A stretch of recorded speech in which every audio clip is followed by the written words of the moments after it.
Good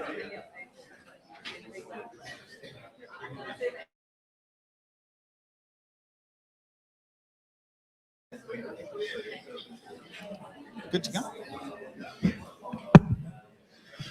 Ladies and gentlemen, can everybody hear me? Yes? Fantastic. Ladies and gentlemen, I'm Keith Hockton. I'm from Entrepot Publishing. And I just wanted to say a very big thank you for coming to this event, for turning out on a Thursday night when you probably have better things to do. But it's much appreciated. We appreciate the support. So thank you very much for coming. The other thing I'd like to do is thank the Penang Institute. Without organizations like the Penang Institute, events like this would be very, very hard to do, if not impossible. They do an amazing job, and I know on the night, you know, you all turn up and the lights are on and the air conditioning works and the chairs are out and all this kind of stuff, but it actually takes about 2 months worth of organization to get an event like this up and running. So a very big thank you to the Penang Institute, to the incredible team who are now working the technical side of things here, which make everything flow smoothly. So thank you very much. And ladies and gentlemen, can we just have a hand for them, please? Thank you very much.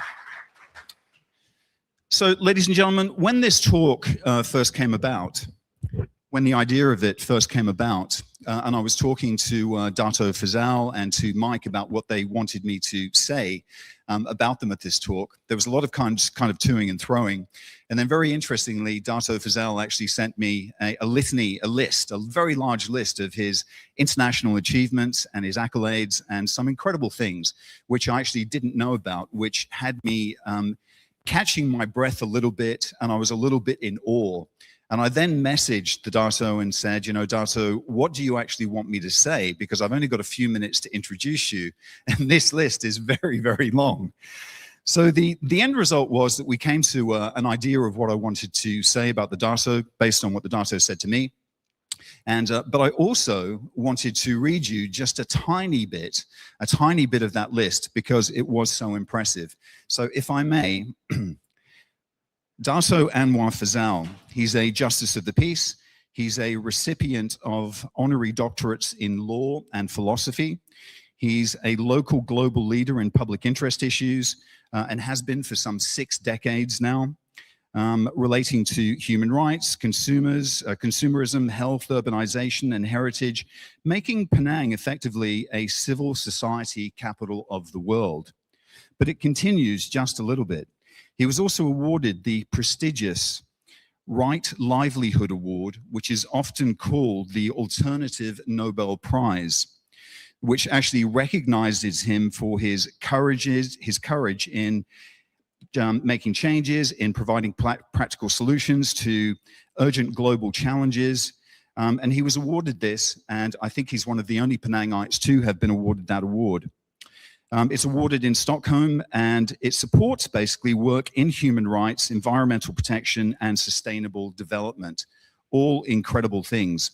He was also awarded the United Nations Environment Programme Global 500 Award. So this is only a very, very small part of what Dato Anwar Fazal has accomplished during his very short life. But now I'll get to what he actually wanted me to tell you and what he was keen for me to say. He said, I am 85 years old. I'm a closet poet. I'm developing a workshop on how to do nothing. And that was how he wanted to be introduced. So ladies and gentlemen, without much ado, Dato Anwar Fazal.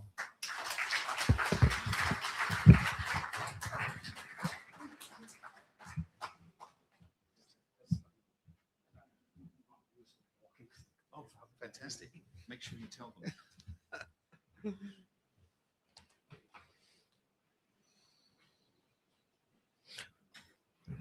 Thank you, Keith. I'm okay at the back. I'm usually okay without a mic too, but that's a different matter.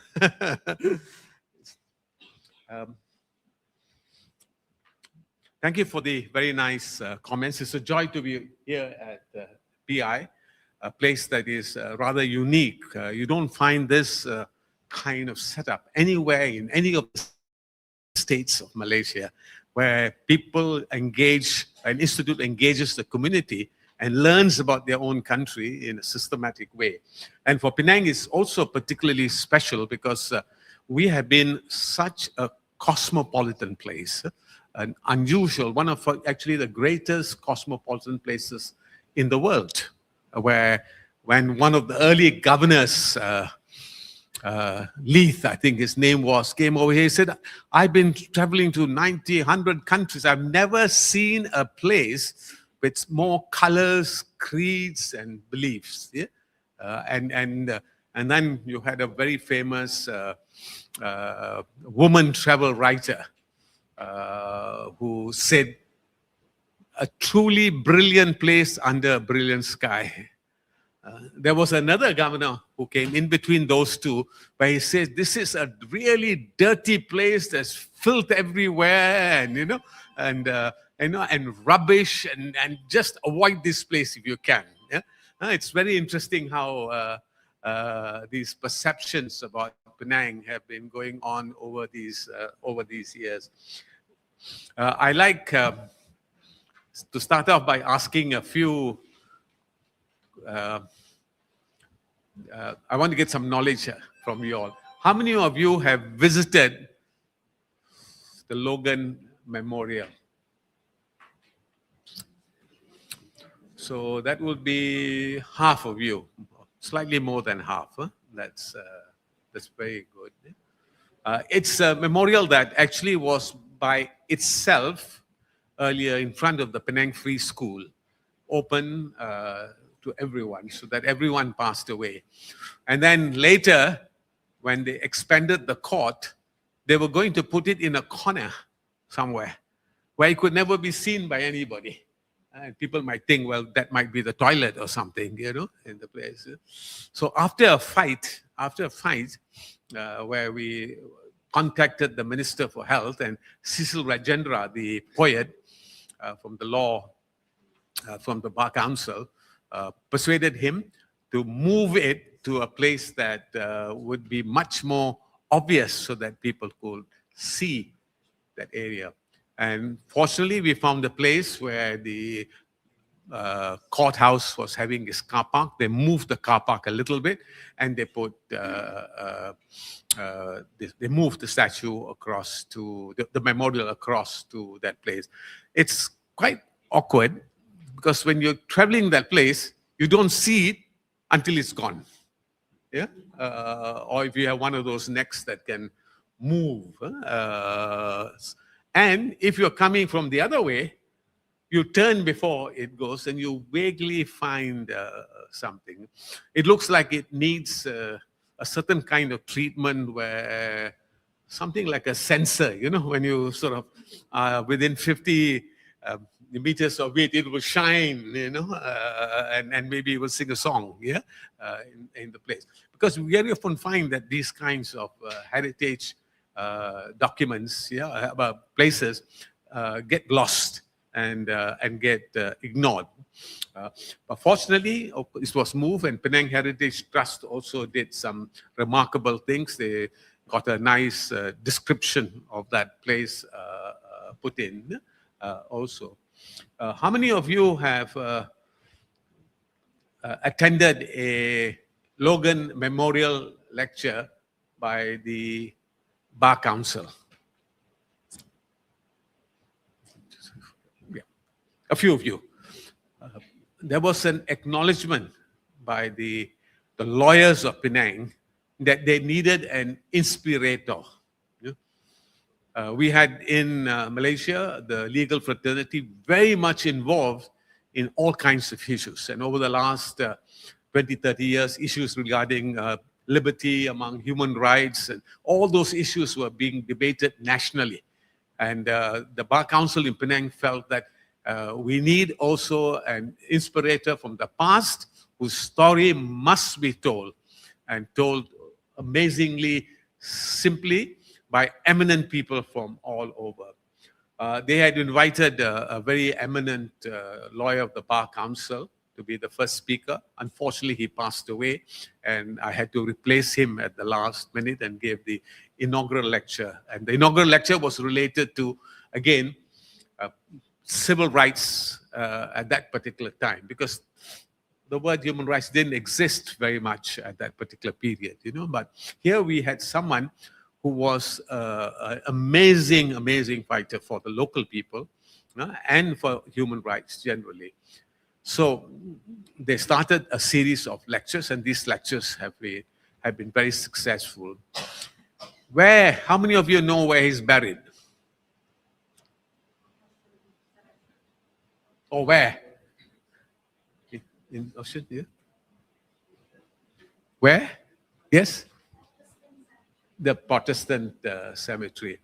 So he's actually buried here in the Protestant cemetery. He died quite early. I think it was in the 50s that he paid. And the fact that he's still here with us in Penang also is an important element. And occasionally when the tourist guides people, our golden gems people, and they take people up for special tours. Cemeteries are very special. Penang Heritage Trust has done quite a lot. We learn a lot of the complicated legacy of Penang itself. So for us, he has been a remarkable person. He has emerged as an inspirator, very much so, and the legal community has recognized him, and it's wonderful then that we have now a third phase where an Englishman, Logan was a Scot, I think, an Englishman decided to actually write a book about him, and it's just amazing. And this book is by an old friend of mine. He's written amazing books. I think this is the 10th book about things that happen in Penang. If there's anyone that has written sort of more substantial books on Penang that really brought out history in a very comprehensive ways in different phases, it's been Mike Gibby. Please give him a clap. So for us then, this place is very, very special. And the one thing that I never forgot and that I always reminded people, because most people were ignorant about this, the location of the place itself, and also the fact that we have 4 women on that. I mean, the world talks about women's rights and so on. Here we had a monument where you don't have a statue of him. You had a little picture of him and his write-up. But it is 4 women who are speaking out the 4 cardinal principles of life. And these 4 cardinal principles: temperance, wisdom, fortitude, and justice. 4 important, they are the cardinal principles. If you look at history, the most important thing. And the person in justice was carrying a scale of justice. Unfortunately, part of the thing was damaged during the war. 1 or 2 heads were stolen. Yeah, scales of justice also sort of like broke up, or you didn't find it there, and sadly, it wasn't maintained very well. Yeah, that the maintenance of it belongs to the city council. It's become aware now, and there's now a lot more interest in getting it organized and getting it to become more well known, and also as part of the walkabout in that area. It was very interesting that the whole series of the walkabout in that never included this. So people visit the Fort Cornwallis, they visited, the Esplanade itself, and they went there to the food court. They passed the Dewan Sri Penang, and then they go off, that way. And here was a legendary person whose interest was so global, and it's in a special place also where at one time, because he's from Scotland, I thought I should mention Edinburgh, yeah, was where he was from.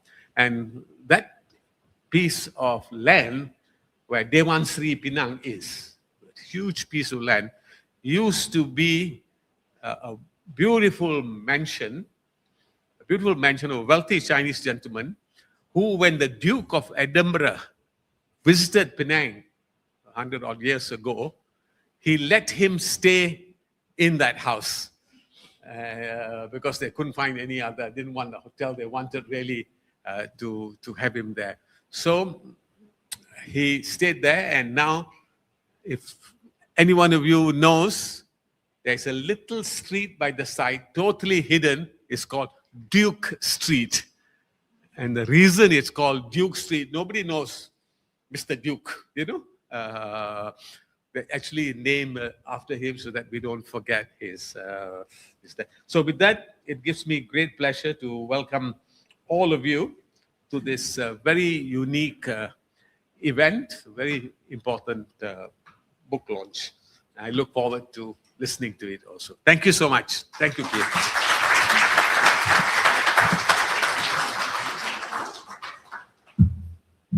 Thank you, Dato' Anwar Fazal, for that. Ladies and gentlemen, we're going to be running quite tight on time tonight. So without much ado, I would like to introduce you to my favorite Penang historian, Mr. Mike Gibby.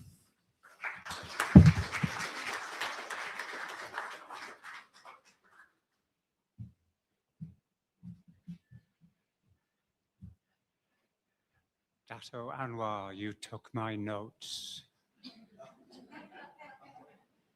Good evening, everyone.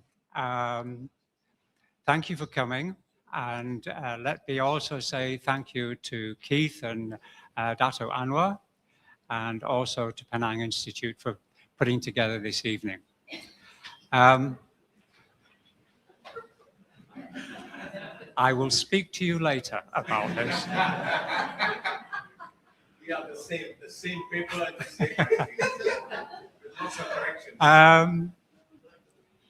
Dato' Anwar was talking about the memorial towards the end of his words.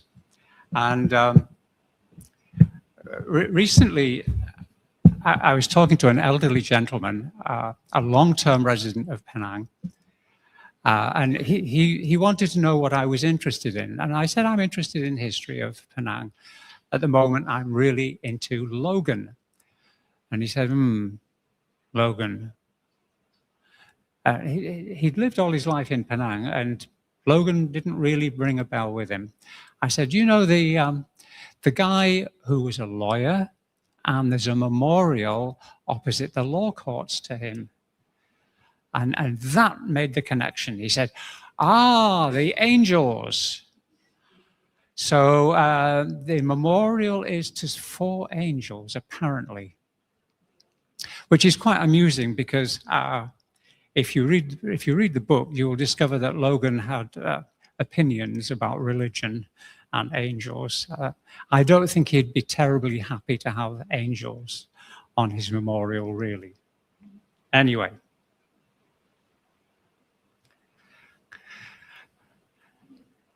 When you write a book,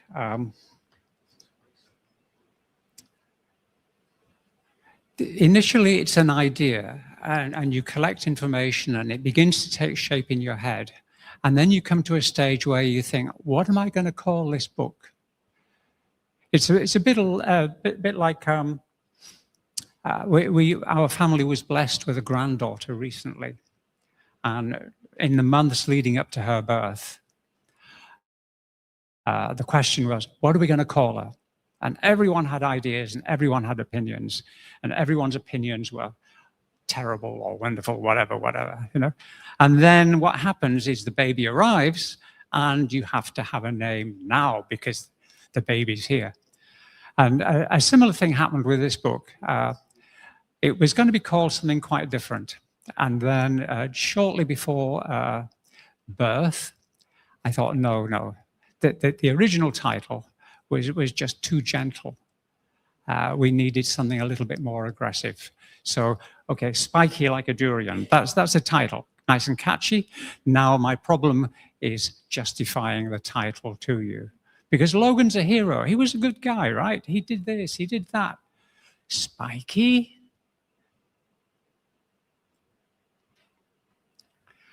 Okay, so the conventional view of Logan, and I'm not saying it's wrong, the conventional view is he was a lawyer, yes, a civil rights activist, a newspaper man, he ran his own newspaper, he was a polymath, he was interested in so many things, and he founded and edited and wrote the Journal of the Indian Archipelago.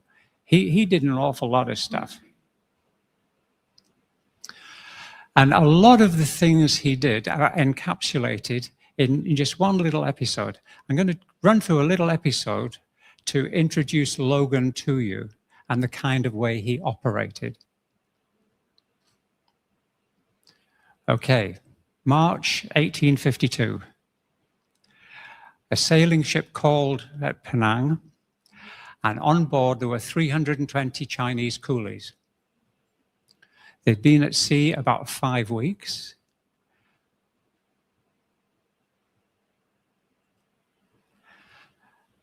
And they'd been living on deck all that time. I just want to clarify something. You know, if you were a migrant worker, if you were a coolie at that time, by definition, you had little or no money. So you couldn't afford a cabin or a bunk or anything like that. You were allocated a space on deck. You couldn't go below because below decks was full of cargo. The only place you had on the ship was roughly a square meter of space. Day and night, rain and sun.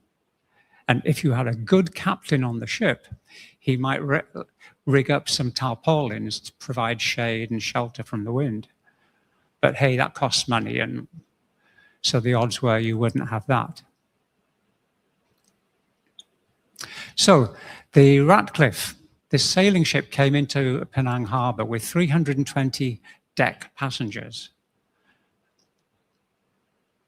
Logan got to hear about it, was not happy, and so he wrote about it in his newspaper. During the week, information was given to the police, I wonder who by, that the Chinese coolies who arrived here were forcibly detained on board until their passage money was paid. Now, they had no money, so the only way they could get off the ship would be if a potential employer came along and, as it were, redeemed them or bought their freedom. Now, Logan was a lawyer, and he knew that confinement was illegal. So he alerted the police. The police came and inspected the ship. The coolies were told they were free to go, and there was a nice little sting in the tail. The owner of the coolies, the person responsible for bringing the coolies, he was fined for illegally confining them. So he not only got no passage money for transporting the coolies, but he was fined for confining them on the ship.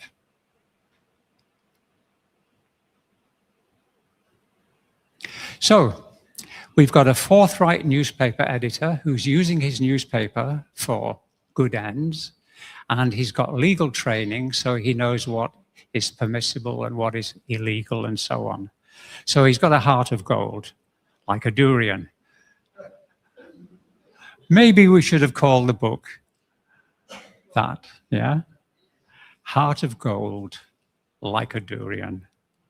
But why Spiky? You know, what's all with this Spiky? This is false pretenses, surely. Okay, bear with me a little while. Okay, let me tell you a little bit about Logan, where he came from, how he came to Penang, and then we'll get to Spiky, yeah? To say something really obvious, Logan was a member of the Scottish Logan clan. And I just want you to do a little kind of mental exercise now. Imagine you're 4 or 5 years old, and your surname is Logan, and you're living in Scotland, and you know you belong to the Logan clan. And this is the crest. This is your signifier. This is what the Logan clan is all about. And so, you know, you ask your parents, your uncles, whoever, what's the heart there for? What's the helmet there for? And then they will tell you the legends of the clan about how they fought the English for freedom and independence of Scotland. And they would tell you the legend of Robert the Bruce, a Scottish king, who had a very strange death wish. He wanted his heart to be buried in the Holy Land. So some loyal supporters of his, members of the Logan clan, set off to carry his heart after he died. Carried his heart towards the Holy Land. Regrettably, they died on the way. They were killed.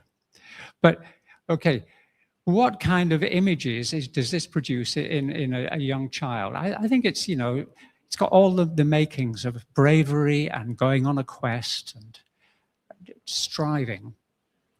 And this is kind of the soup that Logan was cultured in as a child. There's another factor. He was born in a place called Duns, just a very small place, which today is just in Scotland. If we go back in time, originally it was the Kingdom of Northumbria. Then it became part of the Kingdom of Scotland. And then finally it became part of Berwick, at least, the county town, became part of England. So we have a really strange situation here where Berwick is the capital of a shire, a county called Berwickshire, and Duns, Logan's birthplace, is in Berwickshire, but the county town is in England. It's been stolen by the English. So perhaps Logan had opinions about the English. Logan was a very highly intelligent child. He went to school, but his abilities were recognized, and he was brought on by special teaching. So much so that, whoops, sorry, getting ahead of myself. Two fellow students at the academy where he was taught. There's a gentleman called Forbes Scott Brown. His father was the largest landowner, plantation owner in Penang, but the family were from this area of Scotland. And the son, Forbes Scott Brown, born in Scotland, born in Penang, but he went back to Scotland for education. Another student at this school is a guy called John Turnbull Thompson, who was a relative of the Browns, and he was also highly intelligent. Both of these characters who attended the school in Duns would all meet in Penang shortly. I think there's something wrong with today's younger generation, if you don't mind me saying so. Why do I say that?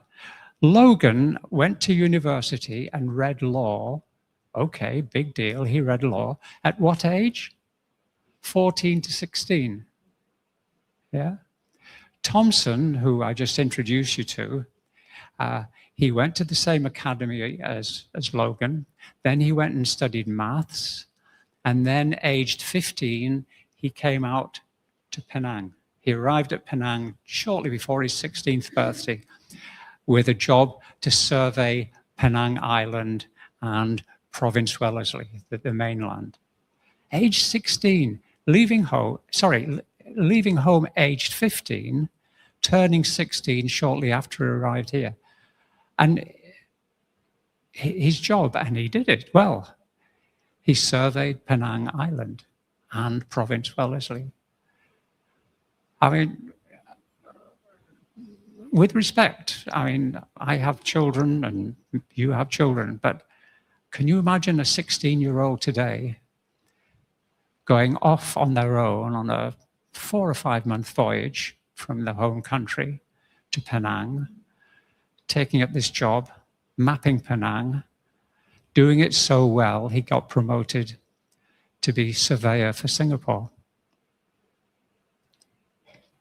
Anyway, Logan, while he was in Edinburgh studying law, he lived with his cousin, who confusingly was also called James.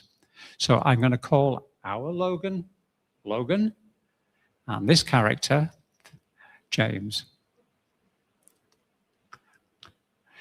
So our young teenage Logan was in Scotland learning, reading law, and living and pupiling with his cousin, a solicitor. And then suddenly James, the solicitor, announces he's going to stop the practice of law. He's going to go to Canada. And he wrote, "Every young man who has the means of visiting foreign countries ought to avail himself of them. But surely the object in leaving your native land is not the enjoyment of loose pleasures. No, no. But the improvement of your mind by observation and reflection." And James Logan, he went on his voyage. He went to Canada, he went to the US, and he came back and he wrote this journal, which is really interesting. This is a map from the book, just to show you. He went to Canada, came down through the States, he went to the Caribbean, called it Jamaica, and then came back to Scotland. When he came back to Scotland, he explained, well, my original intention was after the West Indies, I was going to go to Africa and then to Asia. But things didn't turn out that way. When he was in Jamaica, he met a fellow lawyer who'd thrown up the practice of law to grow coffee and was making a fortune. Which is kind of interesting, you know, would you exchange rainy Edinburgh for sunny Jamaica and a fortune? Let me think about that.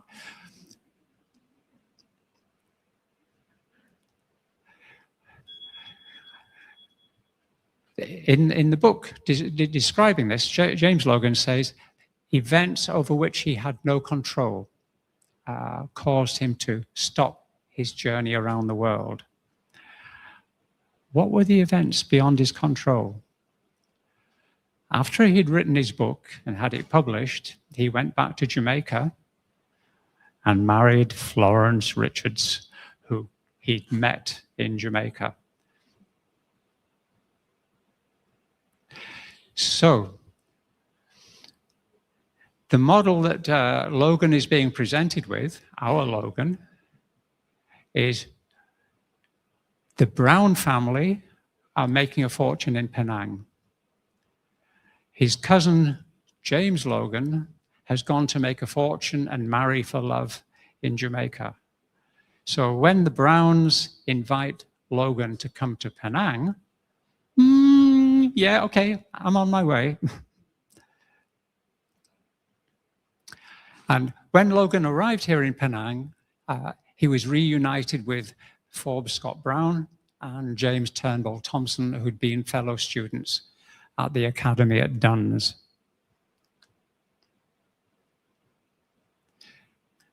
Now, this is one of those interesting moments in Logan's life. He arrives fresh from Scotland and a brief visit to India, and he meets Forbes Scott Brown, who's an expert on Penang, and he meets Turnbull Thompson, who's been here 6 months.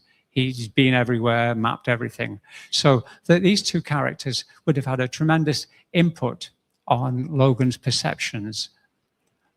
And Thompson in particular was really weighing in on the East India Company and how evil and pernicious they were. So here we have an influence on Logan, yeah?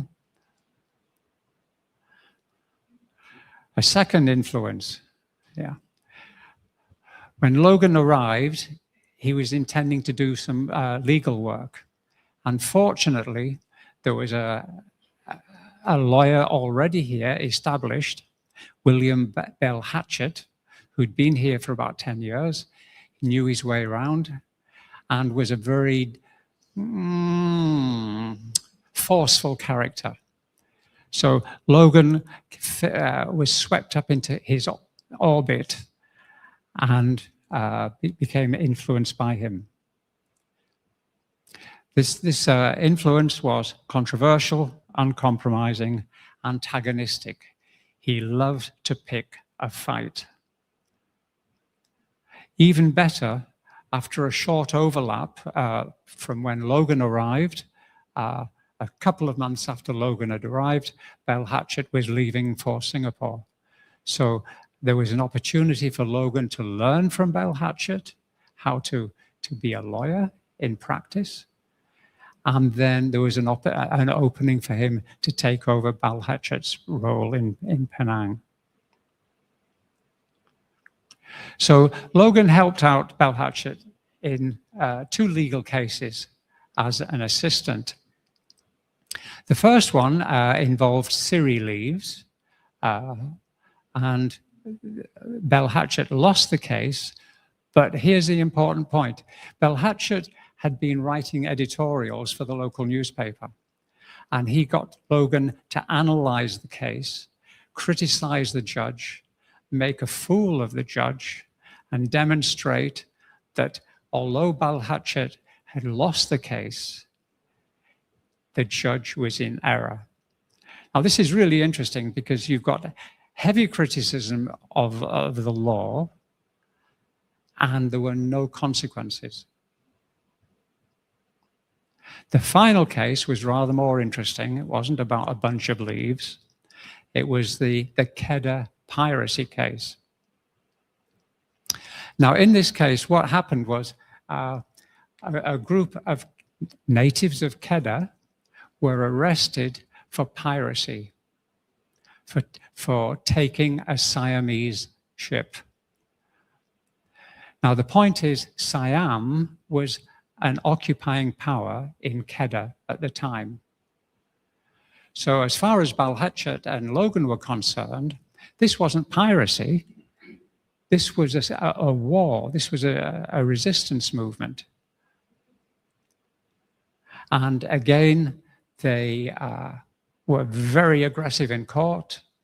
The newspaper reports written by Logan attacked the judge. And ripples went all the way down to Singapore, where the governor of the Straits Settlements was very concerned about developments in Penang.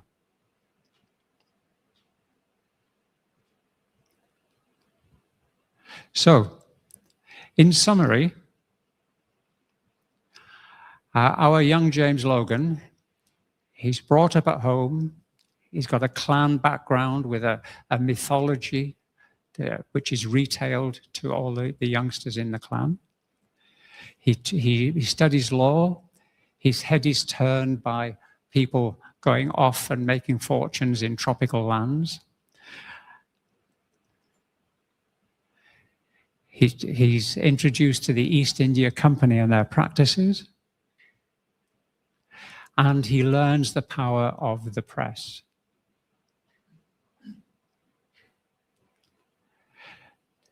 Now, 4 years after coming to Penang, he moved on to Singapore and joined his brother and Thompson, who were both already living there.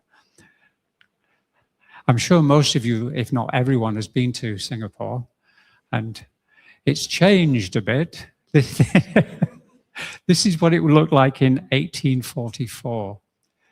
very small settlement where Marina Bay is now, and the rest was forest and plantations.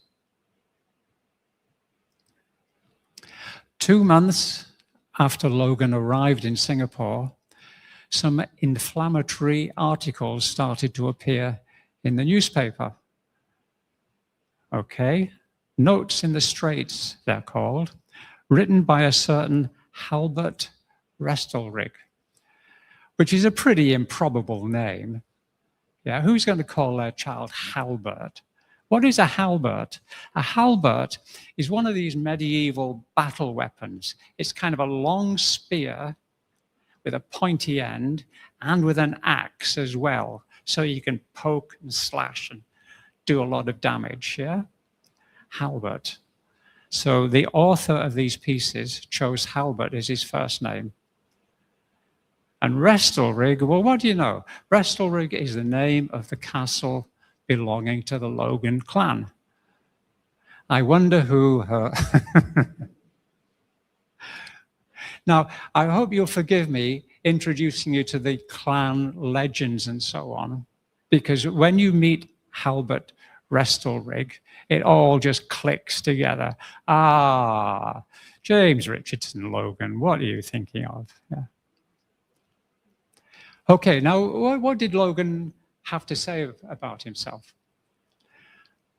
This is pretty revolutionary stuff, in my opinion. I think you could probably get arrested for saying this in Singapore now, actually, to tell you the truth. The soil of Singapore is public property. The role of government is just to kind of keep an eye on things. The government do not own the land. The people own the land.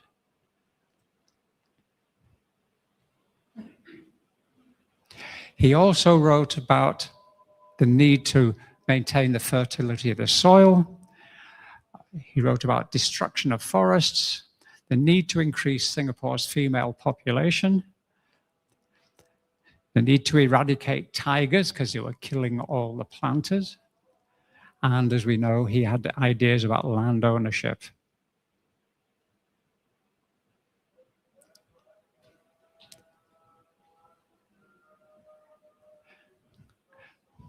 So we have our kind of heroic figure, Logan, but we can understand the influences upon him, what formed him. The question is, what is he going to do with his life now he's taken on a persona?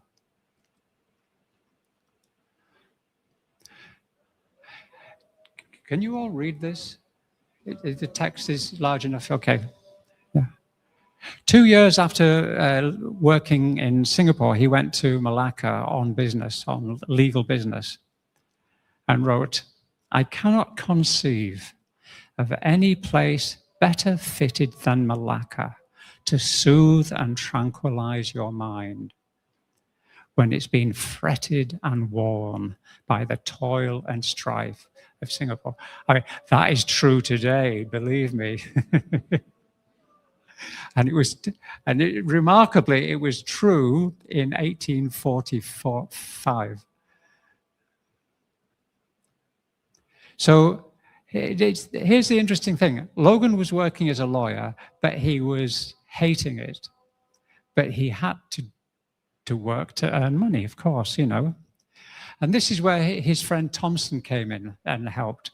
Thompson, after mapping Penang and Province Wellesley, he was set to map Singapore and Johor coastline and the Riau Islands to the south. So Thompson was constantly going off grading and measuring and surveying. And this was absolute perfection for Logan. He could escape from the office and just go out and discover the natural world.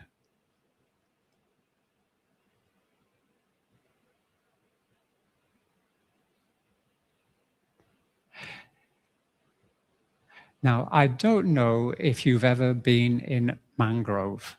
Have you ever been in a mangrove forest? They are eerie. Logan describes it better in just a moment, but for people, if you haven't been into mangrove, it's eerie. It's kind of full of suspense.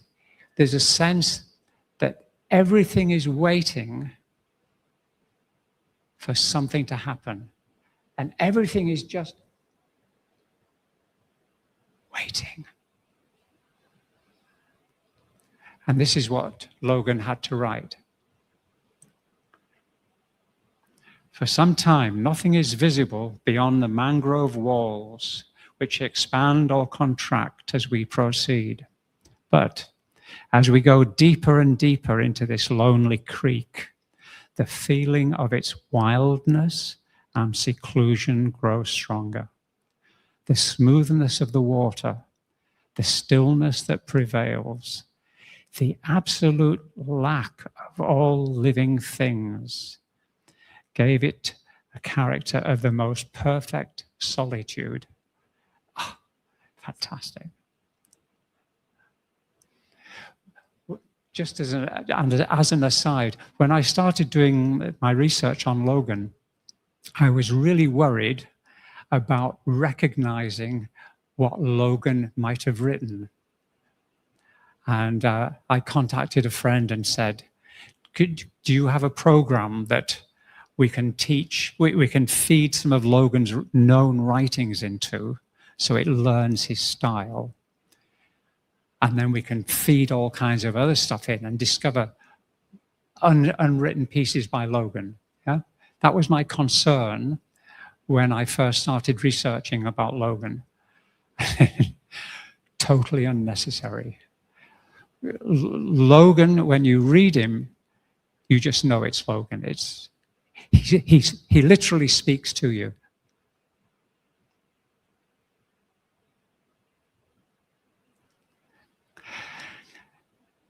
Logan became absolutely fascinated by the natural world and the orang asli, the people of the forest. Yeah? They were introduced to him as wild men.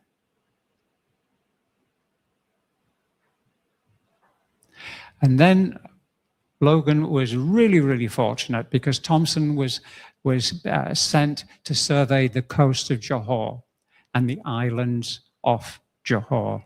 So he went to Pulau Tinggi, Pulau Sibu, Pulau Tioman, all of the East Coast islands, yeah? Which must have been a marvelous thing to do, age 20, 22, 23, sailing off on a boat on your own.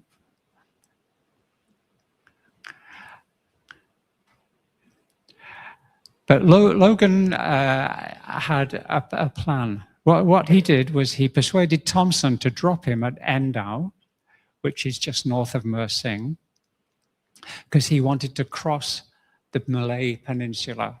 He wanted to boat and hike across. So Thompson dropped him on the coast and went off to do his surveying. And Logan went up the Endau River, up into the headwaters, over the mountains in the middle of Malaysia, and hit the headwaters of the rivers going down to the west coast. Marvelous journey, yeah? A couple of days before he reached Batu Pahat, he realized he had a problem. He had to be back in Singapore soon, and there was no ships, no scheduled shipping. So what was he going to do? If he continued to Batu Pahat, then he was stuck there. So, and he couldn't retrace his steps to Endau because Thompson had gone. He was on his way back to Singapore surveying. So he headed back up into the mountains, turned right, and went due south, ending up on the Johor River, coming down the Johor River, and ending up at Changi after about 3 weeks in the forest. And he stumbled into Thompson's home, and Thompson was aghast. Logan looked like a ghost. He was gaunt. He was filthy, you know. It had been quite an epic experience. However, despite the experience, he was able to write some amazing prose. Forgive me for reading this to you, yeah? When I look at my guide, that's the Orang Asli guide, so healthy, cheerful, and innocent, not shrinking from contact with nature, but taking her as she is in all her wildness, living familiarly with her, with body and mind attuned to her influences and vicissitudes, and having no wants beyond her spontaneous gifts.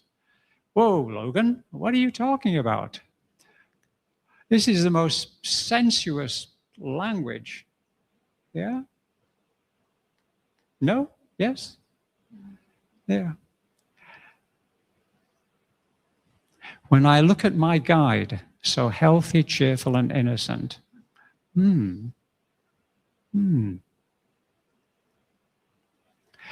Now, just to kind of quickly recap, Logan has arrived, he's been in Penang, he's now in Singapore, he's traveling all around unexplored Singapore, which is a kind of a contradiction in terms now, but unexplored Singapore. And he's seeing all kinds of wonderful natural sights. He's meeting forest people. His mind is just filling with stuff. And he is a compulsive writer. So, of course, what does he do? He founds a scientific journal, and he starts pouring his geographical discoveries, his geology, his ethnography into the Journal of the Indian Archipelago. He gets other people to write articles about the nature of Buddhism, the first ascent of Mount Kinabalu, and so on and so on. But the Journal of the Indian Archipelago is Logan just kind of downloading from the cloud all the amazing experiences and discoveries he's been making. Initially, the journal comes out every month.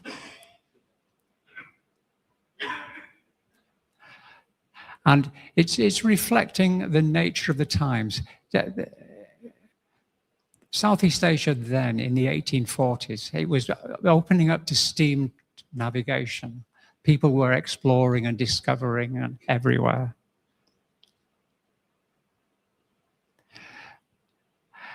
And Logan just wanted to see his stuff in print.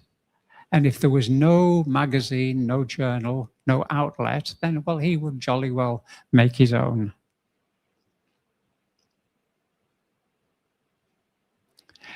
Here's just a couple of images to give you an idea if you've never encountered Logan's journal, Journal of Indian Archipelago. You get people describing their travels, describing the natural world, and Thompson comes in and describes the building of the Horsburgh Lighthouse.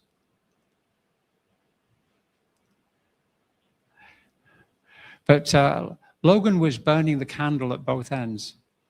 He was in such a hurry to write and publish that he exhausted all the sources of information. All the other people in the region who could contribute articles, he drew all their articles and published them. And so what happened from volume 1, volume 2, 3, 4, 5, 6, 7, he just ran out of material to publish. And meanwhile, printing costs were rising. It never made a profit. It ran at a loss.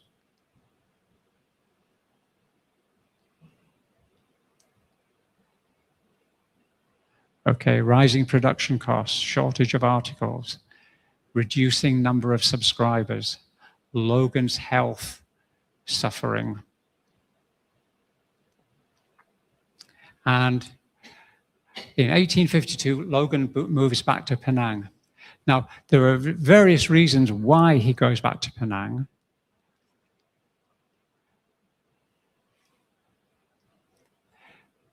Here's an early editorial by him, and as usual, he's speaking from the heart. He's speaking very simply, very clearly.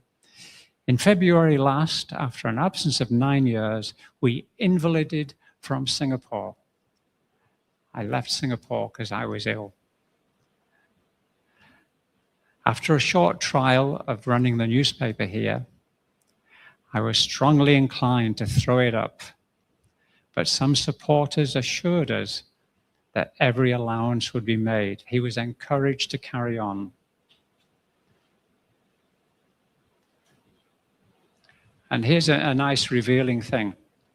What at first felt to be a considerable bore is now a pleasure, although at times even the writing of an article for a newspaper tasks our strength. Just writing an article for a newspaper tasks his strength. I've been thinking about this little passage recently, and I think we forget that, say, 100, 150 years ago, medicine wasn't what it is today, yeah, and so on. And you would quite often carry an illness or two illnesses. You know, you would have malaria regularly, and it was just part of your life. You know, you had to do your job, you had to raise your family, and you had your malaria. It was just the way things were. Now, with Logan back here in Penang, we get an interesting new development. And the development is this. His brother, Abraham, is the editor and then becomes the owner of the Singapore newspaper called the Singapore Free Press. And here in Penang, Logan becomes the editor and then the owner of the Penang Gazette. And I mean, it's impossible for us today to know to what extent they coordinated things, but certainly both the two brothers would publish each other's articles. Something in the Singapore Free Press would come out in the Penang Gazette. If Logan felt strongly about gambling and opium and prostitution, those articles, what you know, would appear in the Singapore Free Press. It's what today we, you know, with the internet call an echo chamber. Yeah, where wherever you are, your newspaper is telling you exactly the same thing. And during the 1850s, the two Logan brothers ran a whole series of campaigns, yeah, through their newspapers. Ah, remember Spiky? Okay, we're getting to Spiky. Here's a short piece. I don't know if you can read it or not. I'll read it to you. Logan was not happy with the magistrate here in Penang, who has, for some time, become incapacitated for the efficient discharge of the duties of his office. He doesn't have the patience, the command of temper, the acumen which is required. His frequent departures in the middle of the afternoon not only causes extreme inconvenience, but often tends to defeat the ends of justice. Okay, on a scale of 1 to 10, is that Spiky?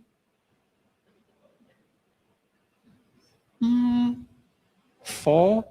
4 out of 10, maybe? Now, forgive me, let me just go back for a moment. When I first read that, I thought, wow, terrific stuff. And I looked at the next issues of the newspaper. I was looking for a letter to the editor, you know, saying, I protest. Mr. Lewis, the magistrate, is a good man. No letters to the editor criticizing Logan. Okay, but here's the interesting thing. At the end of that year, Logan writes, charitable readers sometimes imagine that an editor who writes strongly when he feels a wrong has been done is actuated by hostility to the wrongdoer. In the course of the last year, some of our articles were freely commented on in this spirit.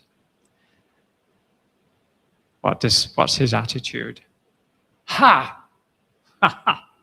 We laughed at the simplicity of this well-intentioned advice. I have nothing to apologize for. Spiky, 6, 7 out of 10? I think so. 1857, some new police regulations came out. And what they meant were that street theatre on stages could no longer be done. They were considered a fire hazard. You could apply for a permit and maybe you'd get one, but probably not. So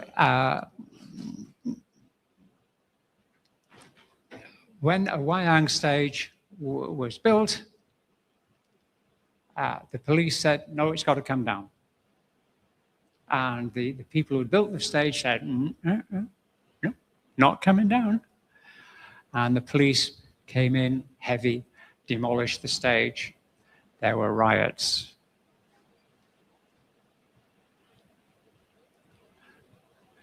Now, Logan was a big supporter of the Chinese community here and criticized the new chief of police. He was deficient in age, experience, knowledge, judgment, consideration for religion, feelings, and established usages of the Chinese. I've got a soft spot for Robertson because, hey, I'm just doing my job. The governor said, take down the stage. So I took down the stage. So Robertson was in a hard place, yeah? And this is where Logan gets interesting again, his opinions and attitudes. It's sometimes been said that the Chinese must accommodate their religious observances to the habits and feelings of Europeans, because this is a British colony. Here we go. But the population, not the flag, furnishes the true rule in such settlements. Now, what exactly do you mean by that, James? That's quite, you know, if you kind of reflect on that, it's quite a revolutionary thought.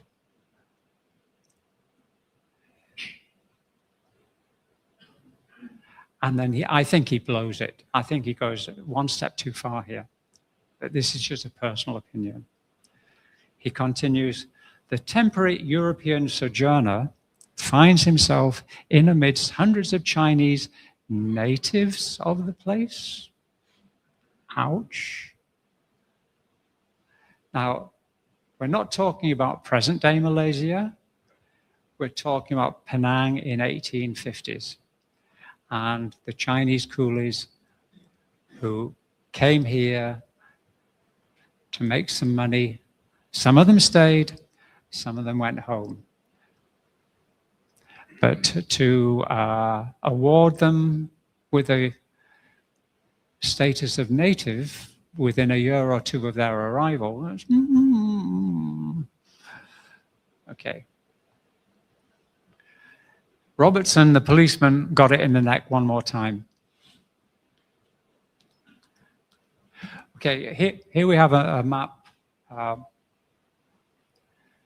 showing Kedah, which is Bandit country, Province Wellesley and Penang. And here we go. In 1858, a gang of Malays crossed the Muda River, came down and robbed a pawnbroker's of all his gold and silver, and then run back over into Kedah. And Robertson's problem was deal with this, catch the criminals. But Kedah is an independent state. It's got a sultan. It's not no relationship with Britain.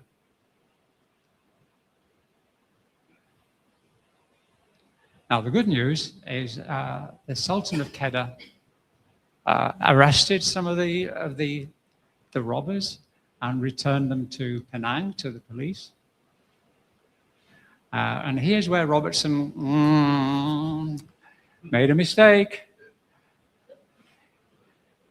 He arrested 2 of the wives of the robbers and sent them to the Sultan of Kedah to imprison, to try and put a squeeze on their husbands to surrender. The Americans were doing this with people from Afghanistan. I was trying to remember, what did they used to call it? When you take someone to a third country and you imprison them. It's a word beginning with R. Rendition, yeah, thank you. This is where the Americans got their idea from, perhaps. Now, of course, Logan, the lawyer, saw this happening, and there was no way he could let this go by, especially because he hated Robertson. So he contacted the judge, the resident judge here in Penang. The judge here in Penang, Maxwell, wrote to the Sultan of Kedah, and he wrote to the governor of the Strait Settlements protesting about this. And Logan, for his part, wrote some editorials in the newspaper. According to this Singapore Press, edited by his brother, Logan's editorials were written in unusually strong language, and some of the expressions used are perhaps harsh. The Straits Times, however, called them unmeasured, severe, and the extreme opinions of Logan not merely stagger, they leave us dumbfounded. So what was Logan saying? And was this a 9 out of 10 on the Spiky scale, or a 10 out of 10 even? The bad news is none of those editorials, none of those issues of the newspaper survive. The good news is there was someone here living in Penang who hated Logan. There's a gentleman called Dr. John Bishop King. And he copied all the scurrilous things that Logan was writing and sent them in letters home. This is a selection of Logan's vocabulary from his editorials.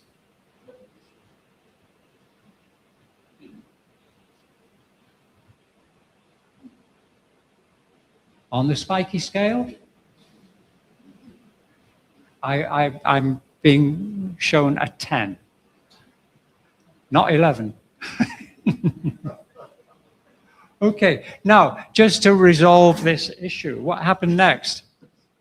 The recorder, Sir Benson Maxwell, and Logan dug their heels in, and they got into a feud with the governor of the Strait Settlements.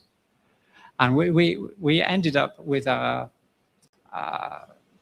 crisis, because the governor was appointed by the East India Company, and the judge was appointed by the Crown in England. So they were independent of each other, but they were at loggerheads. Logan wrote to Calcutta, to the East India Company controllers, and Blundell was forced to resign. Now, I'm running out of time, and I'm going to try and really speed up, forgive me. The end of Logan's life. In 1862, he retired to the province. He'd bought a huge piece of land for a plantation. but it was a terrible swamp. And he was trying to drain the swamp, a familiar phrase. At the same time, his son, he had a son. There's no record of marriage, no record of the son's birth, but he had a son. The son returned from UK.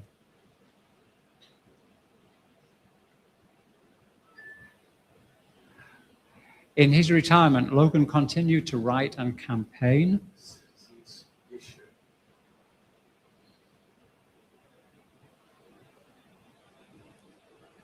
And he died October 1869, aged 50. He was burned out. At a meeting called to discuss how best to commemorate him, Forbes Scott Brown spoke for everyone, saying, "He was a friend to all classes of whatever color or race, and readily gave his advice, which was always wise and good, and often as not, freely." And contributions, money came in from all the Strait settlements to build his memorial. But for me, my favorite epitaph, my favorite way of looking at Logan is something he wrote.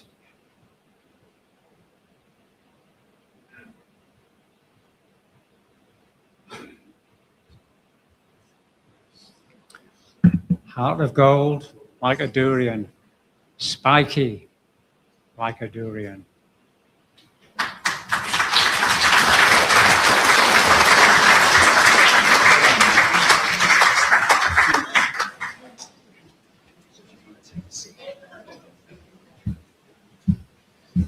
Mike, thank you very much. Ladies and gentlemen, we're going to go to Q&A now. I'm sure lots of you will have questions for Mike. We're going to be putting the microphone around the audience, so if you have a question you'd like to ask, just raise your hand and we'll get the mic to you. So any questions to kick off?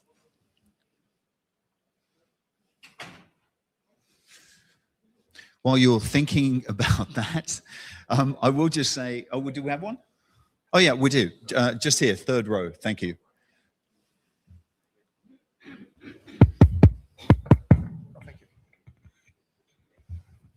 I'm rather curious. The sources of the primary sources, the journal of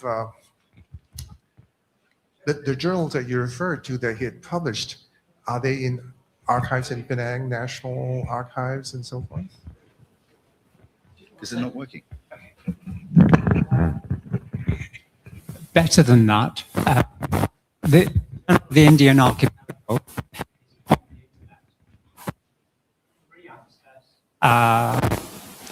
word search, download, you name it, everything in the Journal of the Indian Archipelago is easy access.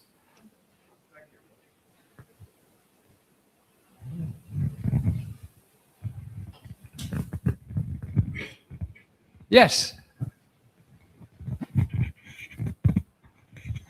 Mike, congratulations on your book. And I think of all the good things, apart from the spiky parts of Logan, of all the good things that you've described about Logan, what is that one thing that you felt very personally touched by, or which spoke to you the most? That's a great question. Easy to answer. His sincerity. He spoke from the heart. Sometimes you get people who don't take fools easily and so on. I wouldn't say he was harsh and critical in day-to-day things. Yes, he was spiky with issues, but whenever he was, you were getting exactly what he really, really felt. There was no strategies, or he was just delivering.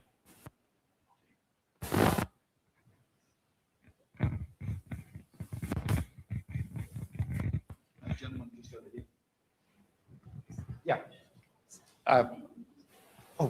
Thanks. Yeah, what inspired the building of the Logan Memorial? I mean, how did it come about? What inspired the The construction of the Logan Memorial. Well, I think it was a genuine public outflowing of emotion. I think that there was recognition that the passing of Logan, the end of Logan, the death of Logan, was a serious loss. On the one hand, he was living in semi-retirement, but he was still acting as a lawyer. He was still helping people. But there was also the legacy and the example of what he'd done in his life. So there was a need to recognize that this was no ordinary person. It had to be memorialized. And funnily enough, Dato Anwar at the beginning, when he was talking about the Law Society here in Penang, they call their annual lecture the Logan Memorial Lecture. There's recognition through the ages that this was a special person.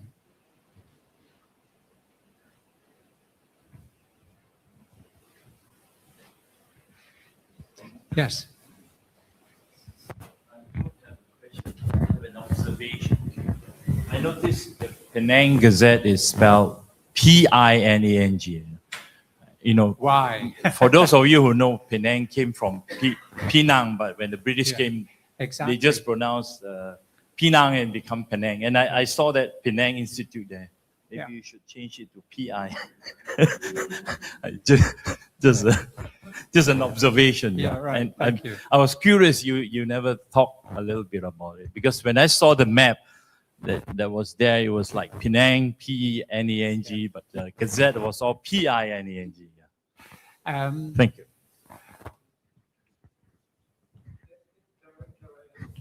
There are so many things that I haven't touched on at all about Logan tonight. And, we'd be here till 3 or 4 o'clock tomorrow morning if you want the full story. He was interested in land.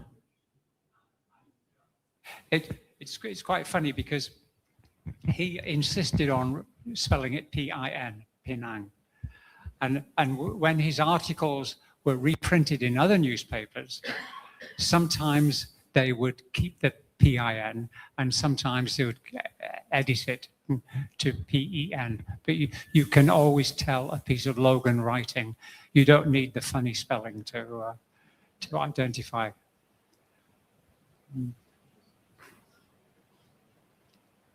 So what are your plans for your next book?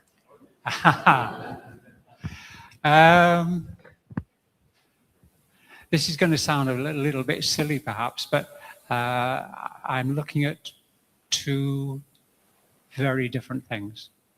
I've done 3 biographies. 2 people who lived here in Penang and the guy who built Kelly's Castle in Perak. And there's another biography on the way, and there's something very different from that also on the way. But I'm a little bit superstitious about things too soon. Ladies and gentlemen, we've just got time for one more question. There's a lady just over there. Just a bit of an aside, really. When I saw the name Blundell's and he had to resign, did he go back to UK and form a school, a private school? Do you know, by any chance? He did go back to UK. I don't think he founded a school. Oh, right. Because there is a school, I think, in Devon called Blundell's, and I was just wondering. Thank you. Okay. Thank you. Thank you very much. Ladies and gentlemen, before you leave, we're just going to do a presentation to Dato Anwar and to Mike. So please stay around while we do that. And also, we're very, very lucky to be represented tonight by Areka Bookshop, who are selling Mike's book. They are hands down my favorite bookshop in Penang. If you haven't been there, you should go. And Mike is obviously happy if you purchase a book tonight, he's happy to sign it, etc. Christmas isn't that far away, relatively speaking. So, you know. Okay, so we'll just do the presentation now if we can, please. Dato, would you like to join us?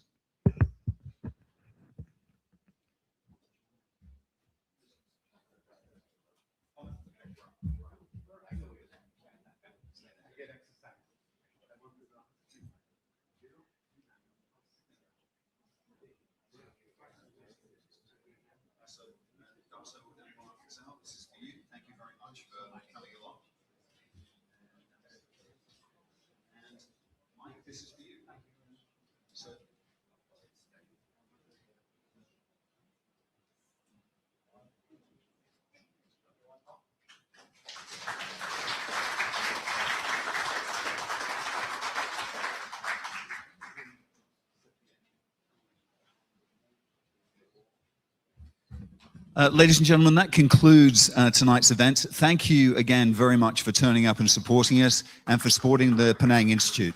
Very much appreciated. Mr. Mike Gibby and Dato Anwar Fazal.